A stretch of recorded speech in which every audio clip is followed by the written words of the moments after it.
Welcome back to another Wednesday episode where this month we're talking about communication barriers and what to do about them.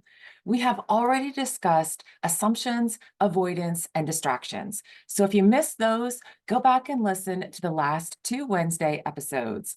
This week, we're talking about defensiveness. So, what is the definition of defensiveness? Defensiveness is a self protective, impulsive, emotional response to feeling criticized or attacked in a situation or conversation. Defensiveness can be characterized by denying responsibility, blaming others to avoid negative feelings about yourself, making excuses or fishing for excuses so that your partner will back off. Counterattacking by shifting the focus of negative attention from yourself onto the other person. So, how can this defensiveness be a barrier to communication? Well, it is a barrier in communication because when a person feels unjustly accused, criticized, or attacked, it shuts down communication. They often will fight back by making excuses and pushing the blame on the other person. The problem isn't me, it's you. That kind of talk. This creates a cycle of misunderstandings and can escalate into conflicts, which can lead to more problems such as contempt and resentment. Defensiveness brings out excuses, which sends messages to the other person that you really don't take them seriously. You are essentially blowing them off. You don't want to take personal responsibility for your actions or your words, which might lead the other person to not trusting you. When a person becomes defensive in a conversation, often they stop listening. Instead, they are reacting to the words of the other person, often negatively, by getting upset or anxious, which makes it really hard to listen to what they're trying to say or what their message really is. I don't know about you, but I've been in conversations where I'm trying to express myself and the other person like latches on to a certain word or a couple words and won't let it go. And you can tell that they are not hearing the rest of the conversation. They're just focused on those words. And then they come back at you with what you said about those words. And there we go. Defenses are up. Defensiveness can come out in different ways, especially when we use you statements, because these are often the critical or hostile. For example, did you take out the trash like you said you would? That sounds kind of critical, doesn't it? Calling somebody out on something that they said they were going to do probably will bring out some defensiveness in someone. Or use statements can sound a lot like blaming and telling someone what they should do or not do. You always leave your clothes all over the house. Why can't you pick up after yourself? I don't know about you, but when I hear these statements like this, these you statements, I tend to put up my defenses. I put my fighting armor on. I grab my bag full of spears, which are examples of other times when that person did something wrong, and I'm ready to fight back. I'm ready to sling out all of the things that they did wrong. Defensiveness? I think so.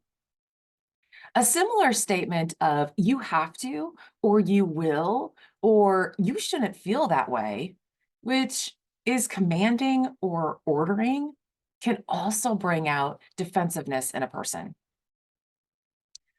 Yes, but statements are often seen as argumentative, resulting in a defensive or attacking response from the other person. When you say yes, but you are basically ignoring what was just said and then saying what you want to say or showing them how they are wrong by objecting to what they said. It basically throws out what they just said and is often interpreted as the other person is wrong and you are right. Causing defensiveness? I think so. A person can also get defensive if they perceive that what a person is saying is in conflict with their body language. These are often referred to as double messages. A double message has two meanings that contradict one another. Often, what is said contradicts the body language or what the person is doing. For example, has someone ever asked you, "What's wrong?" or "What's the matter?" And you respond, "Nothing," while slamming the kitchen cupboard door? I have numerous times. Their question of what's the matter or what's wrong, and you say nothing, but your body response and your tone is negative and it's fighting mode. That's a double message. We communicate a lot through our expressions and tone. A mere squint can communicate, I doubt that, even as we're saying, yeah, that sounds right. And also watch your sarcasm. Sarcasm is a surefire way to ignite defensiveness and create a conflict. So, what can you do about it? How can you have a more positive, interactive conversations in your relationships? Well, first, take responsibility for your role in the situation. What did you do? What could you have done better or differently? It's okay to admit that you screwed up. I've done it numerous times. Everyone screws up once in a while. Admit it, take responsibility for it, and move on. Accept the other person's feelings as valid. It could be simple as, "You're right. I could have been more aware of how exhausted you were. What you are saying makes more sense now. Tell me more." You're accepting what the other person is feeling. It goes back to that active listening and acknowledging another person's feelings, the meaning that they're trying to portray to you. Another way you could have more positive communication is to think about what is your goal when you are communicating about an issue or a conflict. Do you want to resolve it or do you want to keep it going? What is more important, the argument or the relationship? Think about this before you enter in a conversation. When you're talking about a hard issue or uh, a conflict that you might be having that you want to address, what is the end result that you want? More fighting or some sort of resolution to the issue? Is the relationship more important or you being right? Another one is to open your ears before you open your mouth. So, this is again really listening to what the other person is saying and how they are feeling, using active listening and other positive communication practices discussed in previous episodes to create that sense of, I'm listening. I really want to understand what you're telling me, and I honor your feelings. Take a deep breath, pause before you speak to ensure that you're calm. Your body responses are more open to hearing and listening. Instead of you statements, use I statements. This allows you to complain without blaming, and you're also expressing a positive need. So, for example, you could say, I get frustrated when the toilet seat is left up, as I don't like falling in the toilet in the middle of the night when I go use the bathroom. I would like the toilet seat to be put down.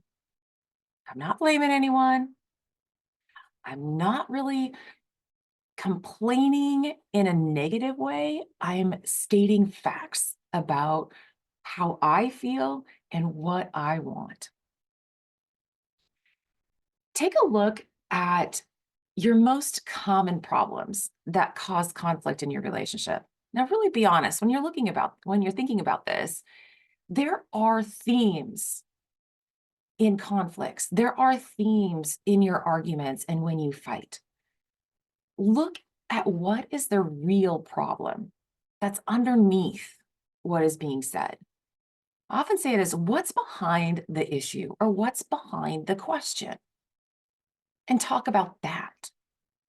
Often there's a theme, a general theme to reoccurring complaints.